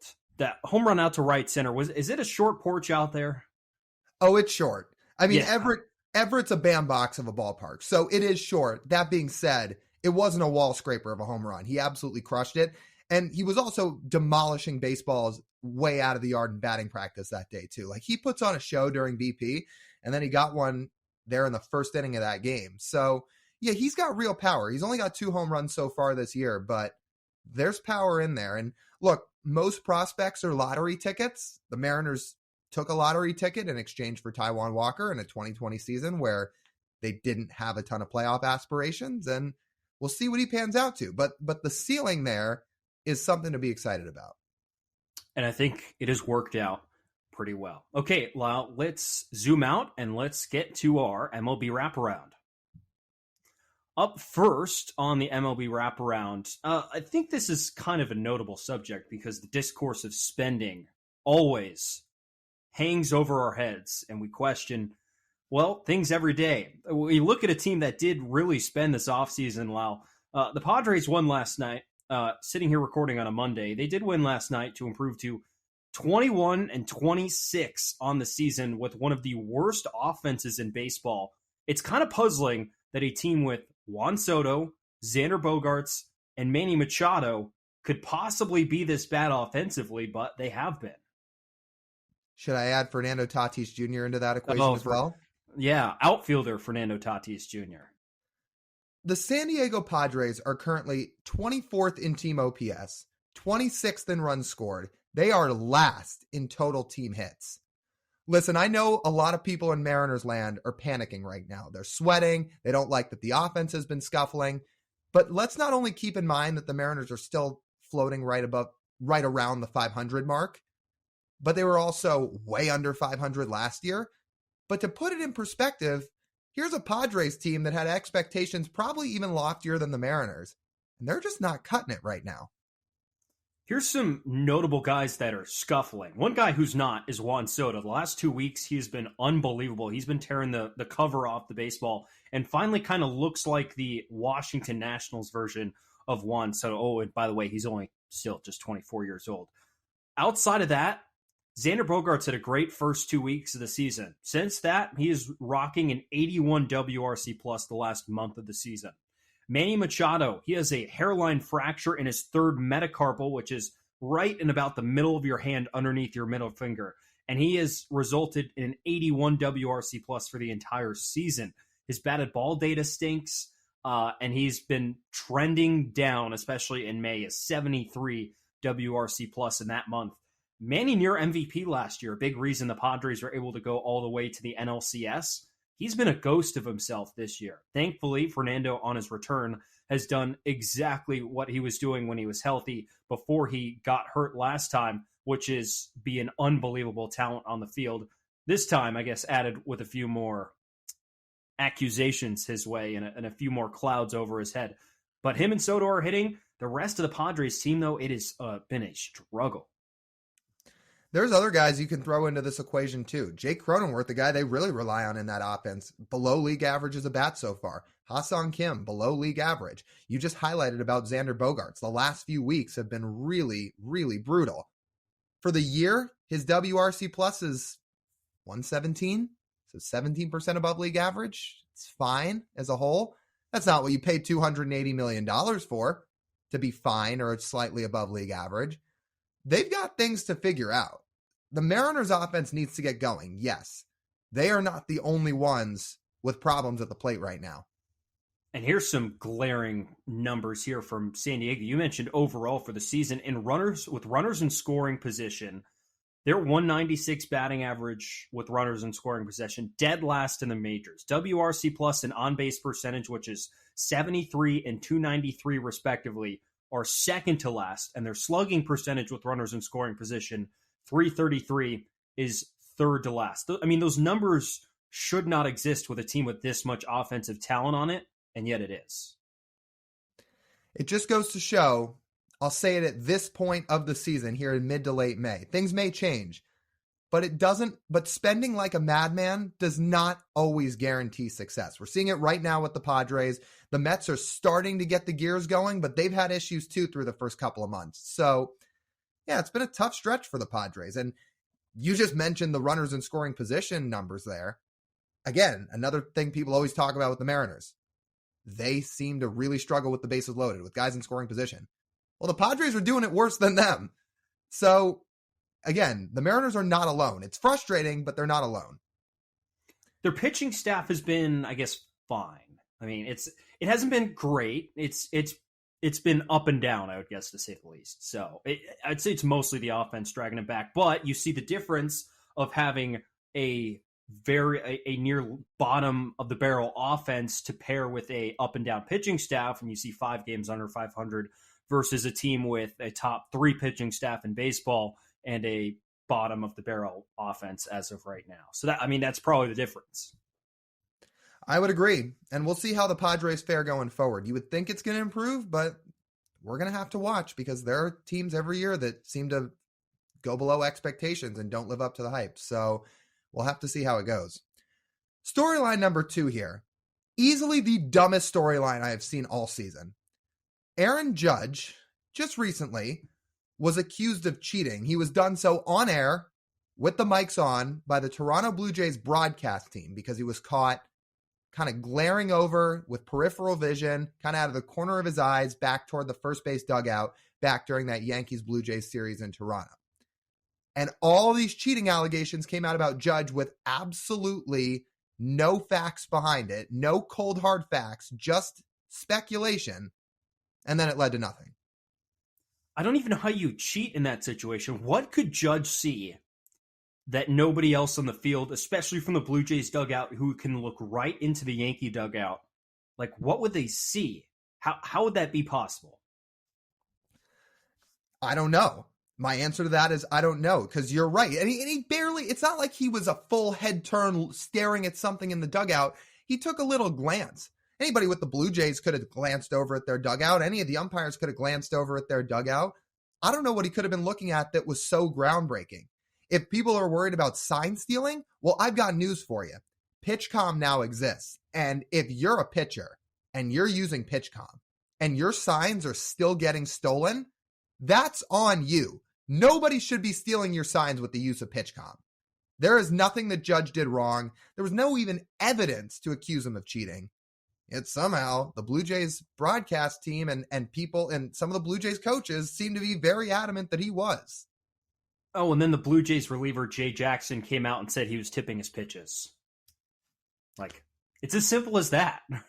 A hitter as good as Aaron Judge is obviously going to, if you're tipping your slider to throw it right down the middle, Aaron Judge is going to be like, oh, yeah, he's throwing me a slider right down the middle, and I'm going to hit it 460 feet to dead center field. Like, yeah, it's going to look like he's cheating because you're telling him what's coming. You know what that home run did? It knocked off some of the sculpting of that maple leaf in center field at the Rogers Center. It straight up broke a piece of that maple leaf. That's how hard he hit that home run. So yeah, how does Aaron Judge respond to cheating accusations? By hitting 4 home runs in a 3-game series against the Blue Jays. The Yankees took care of Toronto, and Aaron Judge played like one of the best players in baseball, like he is. So, you know what? It goes to show, what do they say? Talk shit, get hit. That is literally what happened. The Blue Jays talked some shit, and Aaron Judge absolutely took advantage of Blue Jays pitching and demolished them all series. What was funny is the petty war that came after, where John Schneider started bitching and complaining about where the Yankees base coaches were standing, that they were not standing in the coach's box on the first and third base side, when nobody cares about that. Like, nobody does. But because of this, the Blue Jays decided to, tell the umpires, hey, look what they're doing. They're standing outside the coach's box. Just some of the stupidest stuff ever. Oh, if we want to talk about cheating, Lyle, there were Yankees that got flagged for cheating last week. Domingo Germán got busted and suspended 10 games for having his hand coated with sticky stuff. By the way, not the first time this season that he's had that. The first time the umps just had him go wash his hands. Stupidest explanation ever. But this time, he's got gunk on his hand. How are the Yankees so bad at hiding this stuff with their pitchers? You remember a few years ago when Michael Pineda had pine tar all over his body, his arm, his jersey, everywhere? They go out and take a look at him and they're like, yeah, you're gone. That was the easiest find we've ever had to make if you were an umpire. I don't know how the Yankees are so bad at hiding that stuff with their pitchers. But yeah, there's an actual cheating scandal, not what Aaron Judge was doing. Again, this was the dumbest story. Yeah, not even close. And Judge, he handled it very professionally. I don't think he threw anyone under the rug. He said he would have some choice words for especially the Blue Jays broadcast, but did not air them publicly, which, not like First Take would pick it up anyways, but we would. So unfortunate. Okay, our third storyline of the week, Lyle. I guess a sour note for us, Jose Altuve's back. He is back. He's only played a handful of games so far, but he got hit on the hand during the World Baseball Classic, broke his thumb, missed a couple of months. Now he's back. And oh, by the way, in very unsurprising fashion, the Astros have figured it out because they've now won 7 in a row. They've won 9 of their last 10. They sit at 27-19, and they're just 2 games back of the Rangers in the AL West. This is what's such an eye roller for the Mariners, is they had their chance to make some real ground while the Astros were playing 500 baseball. Altuve was out. Luis Garcia, unfortunately, goes down with Tommy John surgery. Their offense was not clicking. And now they get Altuve back. Now they're figuring it all out. And it kind of seems like the Astros are back. And the thing is, their offense hasn't even picked it up all that much overall. If you look at it on sort of a season-long basis, they have, by OPS plus, they have 3 hitters who are above average. Yordan Alvarez, who's at 159 OPS plus, so 59% better than league average. Kyle Tucker's at 127. And then Jake Myers is at 103. There's nobody else in their lineup who's above 100, right? And still, they've managed to reel off and get back to within distance of the Rangers. And by the way, they probably have a more complete roster than the Rangers too. So we talk about, hey, where are the Rangers' flaws at? Oh, it's in the bullpen. Houston's got a pretty damn good bullpen. So if we're trying to poke a weakness at the Texas Rangers and why the Astros would pass them, it's because of that. And now they've got their all-star second baseman back, who, by the way, is coming off arguably the best hitting season of his career without percussionists being involved, right? So this was a missed opportunity for the Mariners to make up that ground with Jose Altuve being out. Jose Altuve has been one of the best hitters in baseball for the last decade. And now if you look at that lineup, it's kind of back to where it was last year, where you've got Altuve leading off. You have Jeremy Pena at 2, who, yes, he struggled so far, but now if you're going to sandwich him back between Altuve and Yordan Alvarez instead of Mauricio Dubon and Yordan Alvarez, it's probably going to start to see some more pitches. And you got Yordan, and you got Bregman, then you got Kyle Tucker. We'll see what happens with Jose Abreu. They still have to get Michael Brantley back.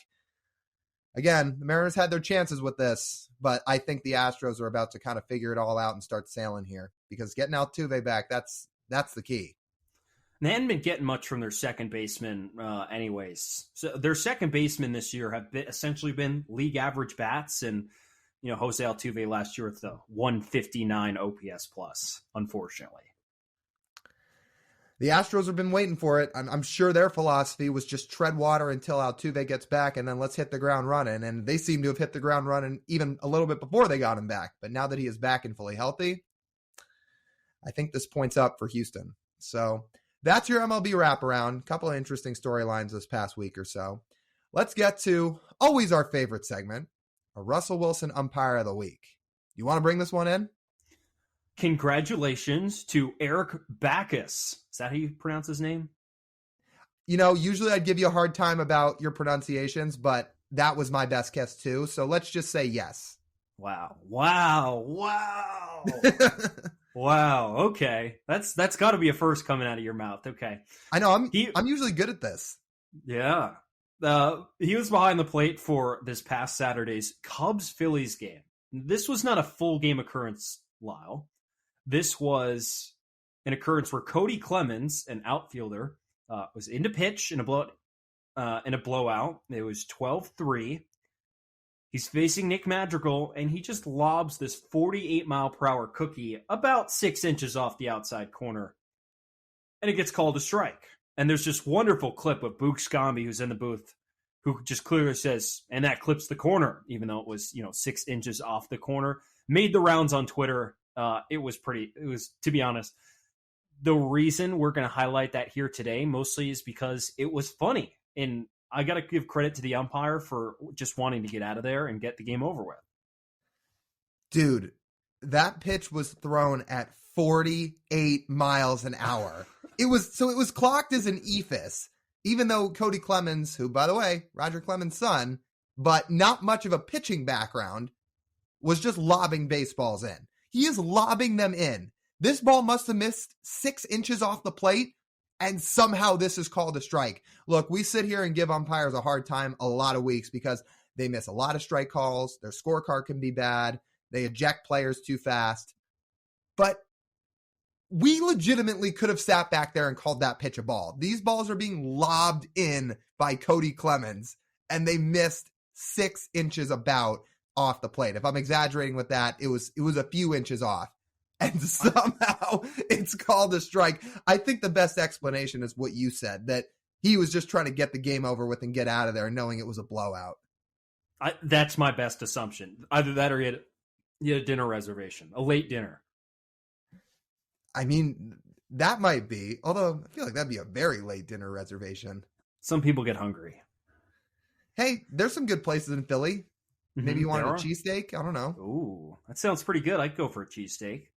Oh, when you missed it when we were all on the East Coast last summer, our trip with all our friends, and we went to Jim's to get Philly cheesesteaks. Oh, they were unreal. I think still burnt down technically now. Oh, is that the one that got caught on fire? I think so. Unfortunate. I need to go to that place though. So when they rebuild it, whenever I find myself out there on the East Coast, I'm gonna have to go visit it. But congratulations to Eric Backus, our Russell Wilson Umpire of the Week. And again, we don't normally choose it based off of one pitch, but since this was just such a perfect clip, I thought, that deserves it. Okay, let's wrap up the show with Speak Your Mind. All right, Lyle, what's on your mind this week? I think it's the weather. I mean, maybe some people tab that as a boring conversation, but I am just so thrilled to see the sun and warm weather back. It's funny living in Seattle. TJ and I differ on this a little bit, where TJ's like, yeah, I don't mind the rain. Like, it's fine. No, I hate the rain. Like, I've hated it since I was a kid. I don't know how I've lived all my life dealing with it, but every summer around here, when it finally gets to be sunshine season, rain seems to pass. We get a lot of warm days. Oh, it's just so much easier to be in a better mood too. So like, that's kind of how I feel with the sun out. I was like, thank goodness it seems to be summer weather. You'd make great customer service small talk with how much you like talking about the weather. I know. I mean, it's true. And sometimes if you don't know a person and you just have to fill some time, right? We've all been there where you're trying to fill a conversation with something. Oh, nice weather. At least it's sunny out today. Or, maybe you say, well, it's too bad it's raining today. I mean, why do you think I went to school in Arizona? Obviously, first and foremost, because the journalism school was great at ASU, but it's sunny all the time. Yeah. You get out of the rain. I mean, if you think that wasn't high on my list of priorities when applying to colleges past what like the actual program I was going to be in was, you'd be mistaken. It's not that I don't mind the rain. I guess you just get used to it after a while. I don't know. I guess that's just like a way to think about it. I think it's just the lack of, I would say, light during the winter is, I think, a bigger deterioration than the actual rain itself. I think for me, I still have bad memories of how many baseball games would be canceled when I was a kid due to rain. And that's probably the biggest reason I hate it, is it just drove me nuts, always wanting to play. and then games getting canceled. Like, you look forward to it all day. Me, like, hating school my whole life. I would sit there, wait for the day to get over, be like, oh, it's okay. It's going to be a good day because I get to play a baseball game today. And then you get home and you get an alert, oh, game's canceled. And I would be furious. I would just be pissed off the rest of the afternoon and evening. Boy, they built a roof over it. Oh, don't get us started on that. Oh, you want to start building roofs on Little League fields? Man, we might have to, they got it in the city budget. I was going to say, we might have to start doing a lot of lemonade stands to make that happen. Doesn't mean that roofs shouldn't be built on big league stadiums, though. They should all have them. They should all have them. See, if my brother and my friend John are listening to this, and my brother at least probably is, they're going to roll their eyes when they hear this conversation because they try to blow it back in my face every time we get on the conversation about roofs. And I say every stadium should have one. And they're like, where's this money coming from? Like, the owners are never going to pay for it. And I'm saying, well, okay. Where's this money coming from?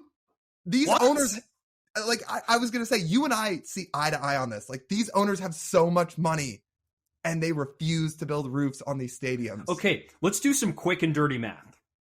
How much did the Mets just sell for when Steve Cohen bought them? Do you remember off the top of your head? No, but it was over $1 billion. Over $1 billion. I think it might have been 4. Yeah. Oh, okay. Yeah. So way more than that. Okay. Let's just put an example of how much that is worth. Me and you have both yet to live for 1 billion seconds in our lives. Think about that. Yeah. You want to know where the money's going to come from. We have not lived for 1 billion seconds. And we're worried about where the money's going to come from to build a roof. Like, get the fuck out of here, man. Like, where's the money going to come from? It snows in Colorado and Minnesota in April. And when those stadiums got built, they were like, no roof. But yeah, this is a conversation just totally deteriorating from the fact that I'm happy that it's sunny in Seattle again. And while I wasn't here last summer, I did hear that it took forever in the Pacific Northwest to get hot last year. It took till about July. So the fact it's warming up in May, like, give me all of it. I'll take it every day of the week. I'm going to turn my speaker mind around to you, Lyle. What's up with the NBA script? I mean, it is completely opposite of what I think everybody in the NBA offices envisioned. What are we doing here? It is, at the time of recording, it is Nuggets are up 3-0 and Heat are up 3-0. I believe if we're going the way we're going, both series will be over by the time this episode is released on Wednesday. So what's going on here, dog? I know you've turned this on me a couple of times now to say, what in the world is the NBA doing with their script this year? Maybe they wanted to kind of get people's hopes up to think it was going to be Lakers Celtics, but then they were like, oh, well, we can't make it that obvious. We can't just make it a Lakers Celtics final. Just when we get everybody's hopes up, oh, now we're going to totally spin a 180 in the other direction. And now we're going to have Heat and Nuggets in the finals, which, at least for the Heat, nobody expected. So maybe they're trying to keep people on their toes because they can't make it blatantly obvious every year. Maybe they've got some extra money in the bank this year where they feel like they don't need a big market team in the finals. That would be my guess. Or they feed into the storyline where it's like, wouldn't it be amazing if we had 2 teams come down from 3-0 in the conference finals, which has never been done before, and it just so happens it's the Lakers and the Celtics meeting in the finals? If that happened, oh, then the script is on. Then the card for Patrick Ewing is frozen shut. That's what it is. Yeah. Man, if that happened, let's circle back on the next Speak Your Mind and really dive into that. But yeah, that's my guess. Maybe they've got some money allocated this year and some extra money to spare. And they said, hey, we can flip the script around this year. I might have an explanation for this. I think the NBA script writers were taking some time off from the playoffs and they instead went to the draft instead noticing San Antonio with a generational international big sitting there at number 1. Like, what has worked out so well before? Oh, the Spurs getting a generational French prospect. I mean, not even just a French prospect, but the forwards or centers. It worked out with the Admiral and David Robinson. Then it worked with Tim Duncan, and it's probably going to work with Victor Wembanyama. So, I mean, hey, if you're the NBA and you say, we've got this generational talent, do we want to send him to Detroit? Do we want to send him to Charlotte? Or do we want to send him to Greg Popovich in San Antonio. That's our little way of putting him in a market where he's going to succeed, but also not making it blatantly obvious and putting him in one of the huge markets. I know where they want to send him. Hey, Victor, don't you regret not coming to the Knicks? Dude, we would have had to get a side talk video on the spot if the Knicks had ended up with the number 1 pick on the spot. The one they did this year after one of their playoff wins was as absurd as the other ones have been, and it was hilarious. Some of my favorite clips on the internet ever. If you need something funny, please just go look up Side Talk New York on YouTube and just click. And not even Side Talk New York. Look up Side Talk New York Knicks. There are now 3 videos that really stand out among all of them, and they are absolutely ridiculous. They are ridiculous. Okay, with that, I think that wraps up this edition of the Marine Layer podcast. You guys know the drill. If you want to listen to the full podcast, you can do so on Apple, Spotify, Google, and Amazon. We've got the full video podcast on YouTube. Be sure to go check us out on YouTube. Rate, review, subscribe. Help us beat the algorithm, guys. Just, go do all those things on all those platforms. It helps us out a bunch. And with that, like I said, go check out all our social media stuff too, and send us voicemails. Send us voicemails. We want to hear your thoughts. We'll play them on the show if you do. So for TJ Mathewson, this is Lyle Goldstein. As always, we thank you guys for tuning in. We'll talk to you next week.